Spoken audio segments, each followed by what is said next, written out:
You guys see me building vehicles on my channel all the time, and typically it will get to a point where I will be happy and say, okay, here's a video of this build being complete.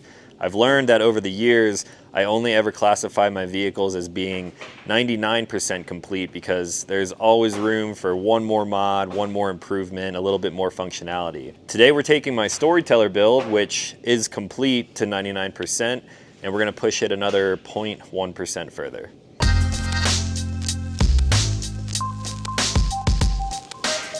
What's going on, everyone? Back with another episode of Stuff and Things. I am down here in Montrose, Colorado today at Adrenaline Vans, and we've already got the Storyteller Psi mode up in the air. Now, the reason I'm here is for that extra mod, and we may be doing even more than just this, but for now, in today's video, we're going to be talking about getting an Agile ARB locking differential installed. We've got Tim here setting everything up. What up? What's up, dude? Welcome back. Yeah, it's good to be here. Little Sunday in the shop. It's nice and quiet. Yeah. So Tim's going to be doing the install, and we'll kind of give you a lot of the technical details that you guys may have questions on when it comes to a locking differential. I'm familiar with this stuff when it comes to Toyotas because I re-geared my truck and I understand how those locking differentials work. But when it comes to a new all-wheel drive Sprinter and this specific unit here, I'm not entirely sure. So this is going to be a learning experience for you guys and for me as well. What's first? Tear down. So we've got the van up in the air, and the first thing we're going to do is tear it down to get ready to swap the gears out. So we'll take the sway bar off, we'll pull the diff cover and drain all the fluid, pull the drive line, wheels, tires, brakes, axles, get all that torn out, and from there we'll take our initial measurements, see where the differential is stock, and then we have a starting point for where to set up the new gears. Here's your new gear set. Same gear ratio as factory, 392, but this is a REM polished gear, so you can see it's super shiny, and this keeps the differential running about 40 to 50 degrees cooler than a non-polished gear set. I'll have you know I'm a little bitter because I still have a non-polished gear set in my van, actually both of my vans, and then Agile started sending them all out polished, so this is the latest and greatest. That's your carrier, here's your pinion, and of course this carrier, the gears are cut specifically for the Sprinter, but you have the Agile ARB Air Locking Differential here in the middle, the spool here. So we'll get into setting this all up, showing you exactly how we set up the gears inside the van once we get into it. But right now we're just tearing it down, getting ready to see where we're at and go from there.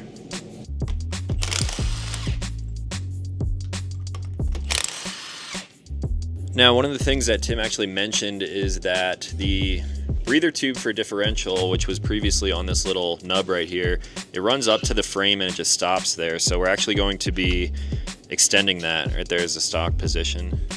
Yeah, normally it goes in that little hole right in the frame with the rubber grommet. But what happens, especially on lifted vans and especially vans that are seeing some heavy duty off-road use, it'll pull out of the frame and a lot of times it'll lay on the exhaust pipe.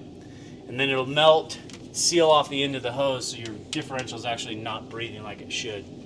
So what we do is we run an ARB differential breather. We run this kit all the way up to the engine bay next to where your front differential breather vent is, so it's way out of the way. There's no chance of getting water in it. There's no chance of it melting on the exhaust pipe.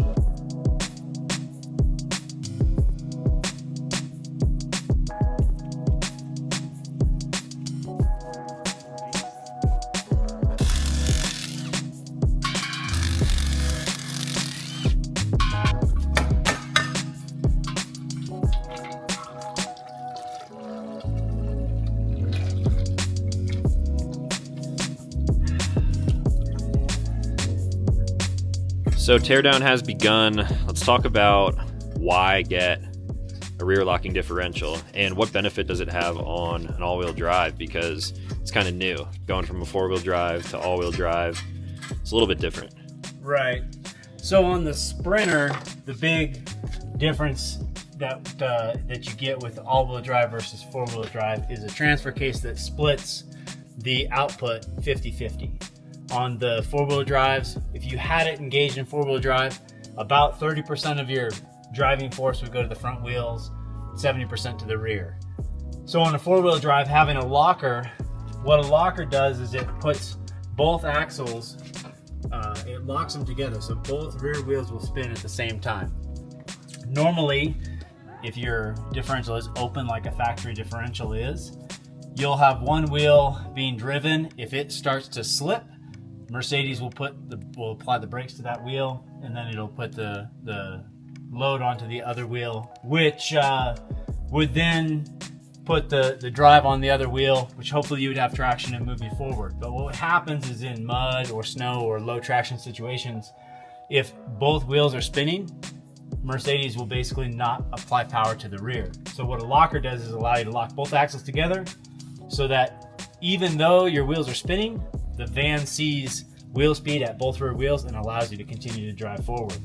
So whether it's 4-wheel drive or all-wheel drive, you see a massive benefit from having a locker because you're fooling the electronics into thinking that you're moving forward because it sees consistent wheel speed on both rear wheel sensors. But on the all-wheel drive, you have the added benefit of 50% of your drive force is going to the front wheels. So you and I experienced this at Van Wild this year, where we were both doing some pretty gnarly uphill driving off-road, and mine with the locker was able to go up stuff that even your all-wheel drive probably couldn't make it up.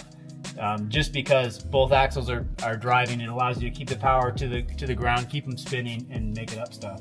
It's a really noticeable difference going from the 4-wheel drive to the all-wheel drive with that 50-50 transfer case. But the locker is that next level of traction. It really, really makes a big difference. So it's noticeable on all platforms, but a lot of people think, oh, do I really need it because I have the all-wheel drive? Yes, you can absolutely benefit from it, because even with the all-wheel drive, the van, while it's way, way better than the 4-wheel drives, for off-road, the van will still sense wheel speed and still apply the brakes to certain wheels, and eventually it'll cut your momentum. That's the big thing, is you lose your momentum on a steep climb. At altitude, you don't have much power anyways, so it's just kind of a lot of factors compound to make it to where you're really not going anywhere, where the locker allows you to keep that momentum up, keep the wheels spinning, and get through things that you normally wouldn't be able to touch. Tim just brought up a pretty good point there. Why am I even installing a rear locking diff on this? And it really was because of that one thing that he talked about. Tim climbed one of the steepest, most rutted out little chutes. I think we were near Telluride. So we were not too far from here in the mountains, and I watched his van climb this thing. You guys can check out the video right over here, but it was nuts. This is kind of like an emergency safety thing, kind of like having a winch on your van. It'll get you out of sticky situations, but in my case, a rear locker is going to maybe get me into situations because I'm going to have just a little bit more confidence to really push the envelope of what a vehicle like this can do. Nice axle. Nice axle. Do you really think you need a Dana 60? I don't think so. Not with that. Now look at the girth on that. It's a common misconception that, Dana 60 is better than factory in these Sprinter rear differentials. As I mentioned to you earlier, we're actually putting one of these differentials in my Mercedes drift car that we're building because they're so strong. I'm not sure what the diameter of this is in millimeters exactly, but they're massive. Tim now has the axles out, the driveline is off, and it looks like you are taking measurements. What's going on now? Yeah, so I just got the carrier drag, which is we measure the amount of drag that the entire carrier has currently, just so we have a point of reference for where it is stock. And now I'm getting the backlash, which you can, if you look at the gauge here, you can see where the backlash is. And that's basically the space between the gears, between the pinion and the ring gear, that this is measuring that gap. And we want to know where it is from the factory, just so we have a reference, and then we have specs to set it to when we put the new one in. Once we get this, I'll pull the carrier out, and then we'll get the pinion drag, which is just the drag on the pinion bearing itself. And then from there, we can take everything out, prep it for the new locker, and we have a reference point to start with as far as setting up the new gear set. That smell. Yeah, I wish you guys could smell this video right now. If you go down to the gear icon on the bottom, you can actually turn on the YouTube smells. YouTube smell-o-vision. Yeah, you gotta wear your VR goggles for that though. Gear oil smells, I mean, how it smells, but man, these bolts, dang, they stink. So what is this jig you're putting on here? This is a differential spreader. So ARB makes them, and we use it when we're installing lockers. What it allows you to do is you bolt this onto the face of the differential here, and then you actually spread the differential itself apart. So all steel is spaghetti was the old saying in the machine shop I used to work at, but everything will move. So essentially what this spreader does is allows you to add tension on the differential, spread this apart, and we'll spread it about 14 thousandths of an inch apart, which doesn't sound like much. That's only a few hairs, but it allows us to pull this bearing assembly out without having that preload on the bearings. So we can more consistently set our preload. We don't have to smack this in with a hammer all the time and force it in or pry it out. This will just spread the differential a little bit. We'll put a little force on here with a pry bar, pop this right out. It just makes it a lot easier when getting the gears in and out all the time. I've seen guys do it on the bench or in the car where they're just reefing on it with a 5-foot bar trying to yank this thing out. Screw that. This makes life so much easier. Make sure you keep track of the shims here between the bearings and the differential because they are side specific. Always hang them there so I don't mix them up. We'll measure these and then we'll use that information to set up our new carrier. So there's your factory carrier. Again, that's an open differential so you can spin one side independent of the other. So if you're going around a corner, one wheel is going to spin more times than the other side. An open differential is what allows you to do that.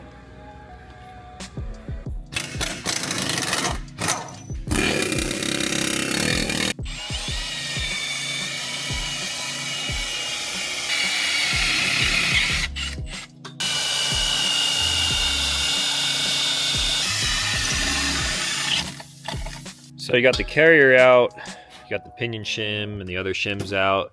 Just drilled 3 new holes, and you can correct me if I'm wrong or add to this. The hole on top is going to be for the actual airline coming into the differential, and then on the left side here, these are for oil to actually circulate through the axle, because when you have an air locker with a setup like this, the oil is not going to be able to get to the bearings as necessary. So that kind of adds like an inlet and outlet. Correct. So on your factory carrier, this is the Agile ARB carrier, but on your factory carrier you would have the driver's side bearing relatively exposed, so you could have plenty of oil flowing through the bearing past the race and then through the axle tube to the outer axle bearing, keeping this this outer bearing cooled and lubricated as needed.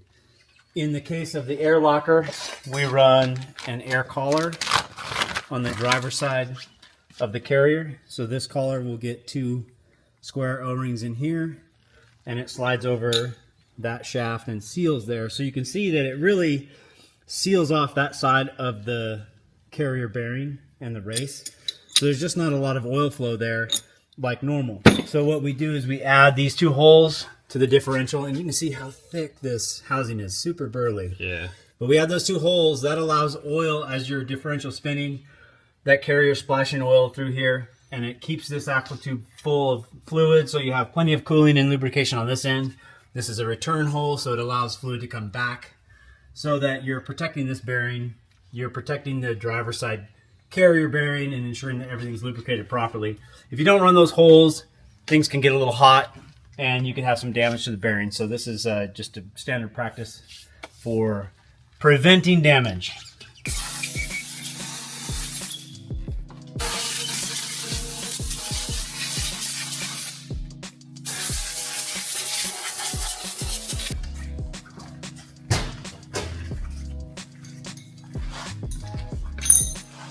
Next step. Milling.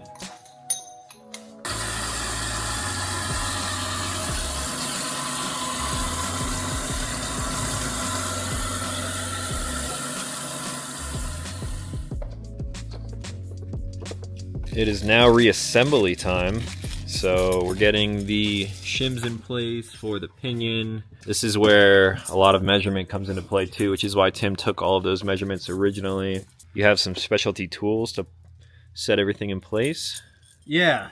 The purpose of the pinion shim, which is this little disc right here that you can see spinning. That shim sets the position of this gear. So the thinner the shim, the further away from the carrier your pinion gear is engaged. The thicker the shim, the tighter it is. So when we set everything up and install the carrier, we'll put some marking grease on the carrier, and then we'll engage those gears, and we can see exactly where this gear is engaging on the carrier. And then we can adjust that engagement with this shim depth. Sometimes you're removing the pinion multiple times in a gear setup. Sometimes you're changing this shim out multiple times, and it can be a bit of a pain if you don't have specialty tools. So with just generic tools that you would normally use on a setup like this, you might be using a hammer with a race driver or something. It's just a pain in the ass. So what we've done is machined our own set of tools to allow for quick assembly of the pinion races, quick disassembly if we need to remove that rear race and change the shim.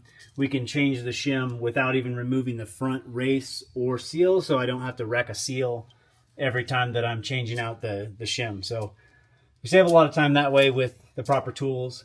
And we do manufacture them for other shops that are doing these rear end setups. So if you have a shop and you're doing ARB air lockers on a Mercedes Sprinter, I've got the tools. We can sell you those tools to make your life way easier. Let's pack some bearings. I just used a little bit of grease to lubricate these, mostly so that they're really smooth when you initially set it up, so you can feel if there's any sort of weird friction when you're setting your gears up.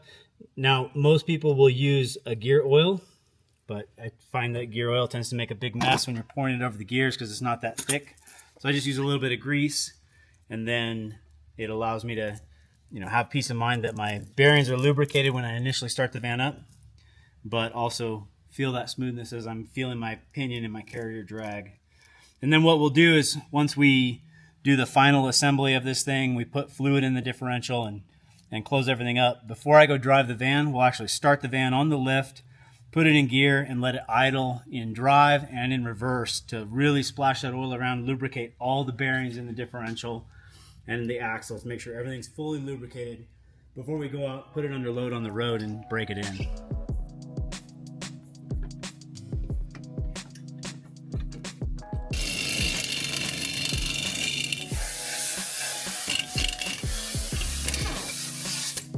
Change pitch there at the end. Yeah. So now I'm going to go ahead and put the front pinion bearing in. This is the smaller of the two bearings, and it goes into place here on the nose of the pinion, and it gets the seal on the outside that keeps all of the oil inside the differential. Normally you would have to wait and put this in at the very end after your final setup. In this case, because we have the specialty puller tool that allows us to remove that rear race and change the shim without having to remove this, I can put this in initially. So then I know that as I set everything up and do all of my different test setups, the feel of everything, the carrier drag, the pinion drag, it's all going to be identical to the final setup because I have this bearing in place, I have the seal in place, nothing will change. So a big advantage to being able to pull that race separately on its own without having to remove all this is that you don't waste seals with multiple setups. It just saves a lot of time and a lot of headache. And also, if you get your setup right the first time, you save a massive amount of time because you're not having to add this down the road. So I just use a race to drive the seal in, and you're just going to drive it in until it's flush.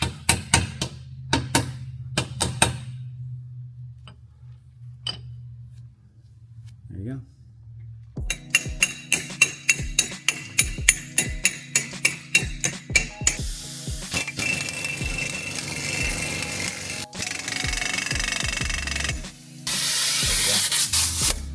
So you kind of sneak up on it. As things start to tighten up, first thing you'll notice is that the pinion can't move anymore between the bearing surfaces. So there won't be any slop this way. That's why I have my hand inside the differential, pushing on that pinion, feeling that slack. So as I start to get tight, I'll slow down on the impact gun.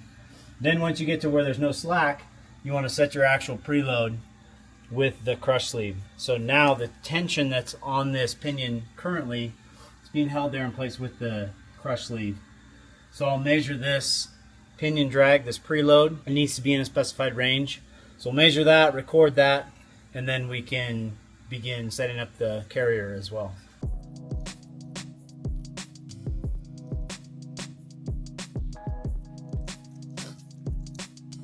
Need like 6 hands to do this for us. Yeah. Need some wrong tools for this part. Yeah. You know what these are called? Or you know what they call these tools? The wrong one. Just set up a little rig here so we can actually see this thing move, because it's really, really small increments. Normally I do this just by feel. And then, how do you know how far is too far, you ask? Well, the bolt will break.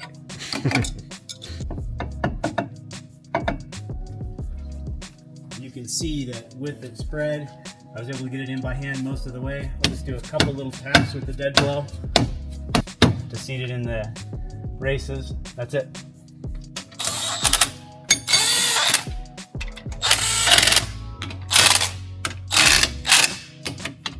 At this point, we'll take the tension off of the spreader.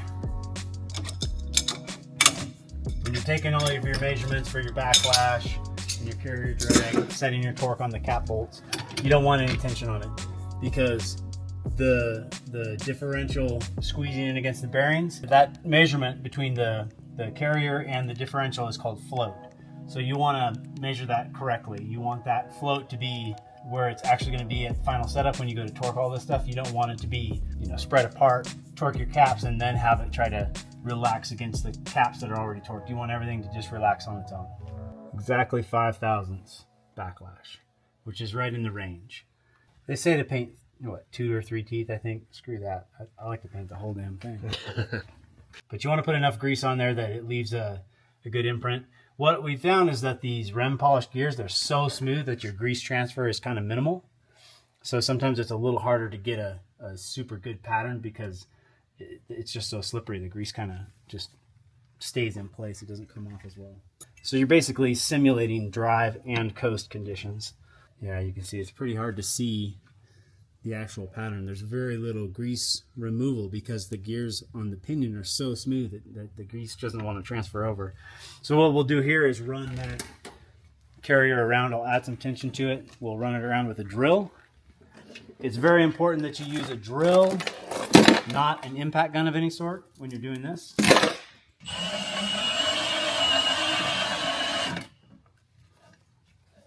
So there you can see your pattern a little bit better. And what you're looking for is that you have proper engagement of the pinion on the ring gear. So where the grease has gone is where that gear is touching. And you can see how deep it's engaged. You don't want the gear engaged way down into the root of the tooth. Also, you don't want it walking off the end of the tooth here. So that pattern does look pretty nice. You want to look at the drive and the coast side. I like that. I think it looks pretty good. We will probably run this setup. I'll leave the pinion exactly the same. We'll do our final setup here. We'll again take final measurements before we put the diff cover on, but I do like that pattern. We'll go drive it, see how it sounds, and go from there.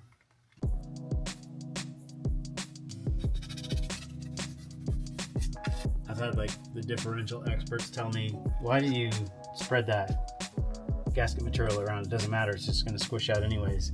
But I legit would not be able to sleep tonight if I didn't spread it around, because I don't know why. It's just ingrained in me. It's the attention to detail. It's my old man's fault, I think. I'm going to get it right the first try. Yes, I Bam! got it.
All right, we're getting pretty close to completion here. We have the locker installed. We still need to actually make the connections all the way up front here to the air system. We need to wire it in. We're going to wire it so that it will actually come on when the compressor's on. Yeah. So while we have the van up in the air, this is something that I have experienced, but I have not talked about yet. When you lift one of these new all-wheel drive sprinters, there's a chance that this front little drive shaft here can actually pop off a little retaining clip on the inside. I have replaced that clip. Actually, you guys did that for me another time I was out here. But now, speaking of Agile Offroad with their locker, they also created this new safety spacer. So the distance here between the end points on the shaft get a little bit longer, so it puts the shaft basically at its limit, where it's always pulling on that clip, especially when you're hitting large bumps or irregularities in the surface of the road. So what this spacer does is add just 10 millimeters of thickness between the mounting flanges here, and brings that distance closer together so that you're not right on the very edge of the splines in here. You're not putting all that pressure on the circuit clip constantly. It's just good added insurance. I recommend these go on any all-wheel drive Sprinter, especially if you have it lifted. You're probably okay for the most part, but I have seen them come off on stock Sprinters in heavy off-road use. If it comes off, you will know right away. Anything over 35 miles an hour, it feels like the steering wheel is going to rip out of your hands. There's massive vibration because essentially this shaft is disconnected and it's no longer on the splines and it's just hanging there loose, flopping around. And obviously that's a major pain in the butt if you're off-road and you got to go deal with this on the side of the trail or in the middle of a road trip. So very good insurance to ensure that doesn't happen to you. Brought to you by Snap-on.